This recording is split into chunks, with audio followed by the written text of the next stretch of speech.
Hello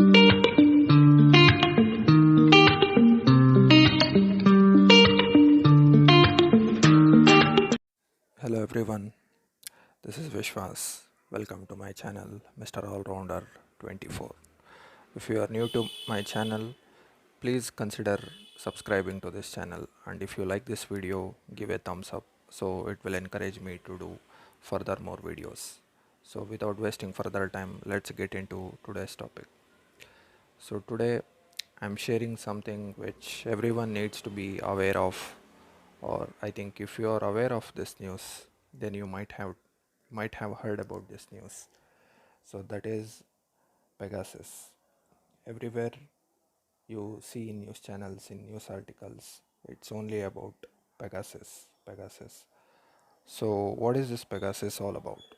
So today I am talking about this spyware or malware, which is uh, which is from Israeli surveillance company NSO Group. So what is this all about? So is this dangerous software? Is this very harmful for your phone? So let's get into this topic.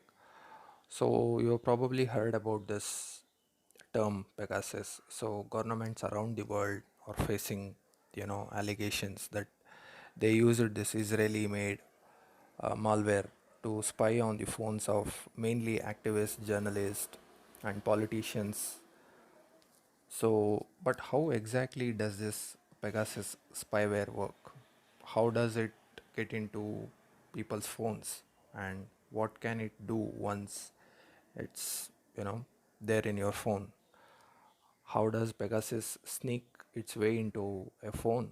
So, I will I will reveal these things to you guys little bit. This is a short video. So it is believed that the early versions of this hacking software was first detected in 2016, used as a booby-trapped text messages to install itself onto the phones of targets. Like the recipients would have to click on a link in the message in order for the spyware to download. But this limited the chances of a successful installation, particularly as the phone users have grown increasingly wary, increasingly wary of clicking on a suspicious links. So more recent versions of Pegasus developed by Israeli firm that is the NSO group have exploited weak spots in software commonly installed on mobiles.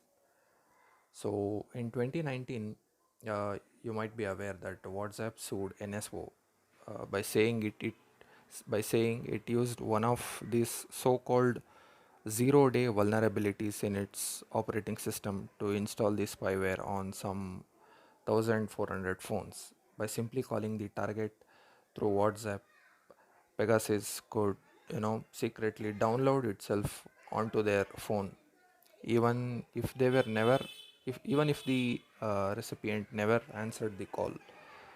So more recently, Pegasus is reportedly to have exploited weakness in Apple's iMessage software itself. Think about the impact of this software, guys. So it can be, uh, you know, this Pegasus developers have got better and better at hiding all traces of software, making it difficult to confirm whether a particular phone has been bugged or not. So that is why it remains unclear how many people have had their devices tapped. Although new reports by international media says more than 50,000 phone numbers had been identified as being of interest to NSO clients. So the next question is, how did the NSO, that is the firm, develop such a powerful spyware? Multi-billion dollar tech companies like Apple and Google, they invest large amounts of money making sure that they aren't vulnerable to hackers who could bring their systems, crashing down. They even offer the thing called bug bounties to hackers, paying handsome rewards if they warn the company about flaws in their software before they can be used to launch an attack. So, but inevitably there will be one or two flaws in such complex softwares. It is also worth saying that not everyone has an up-to-date phone with up-to-date software on it, on the phones. Some of the old vulnerabilities, um, you know about Android phones or Apple phones, they can still be out there.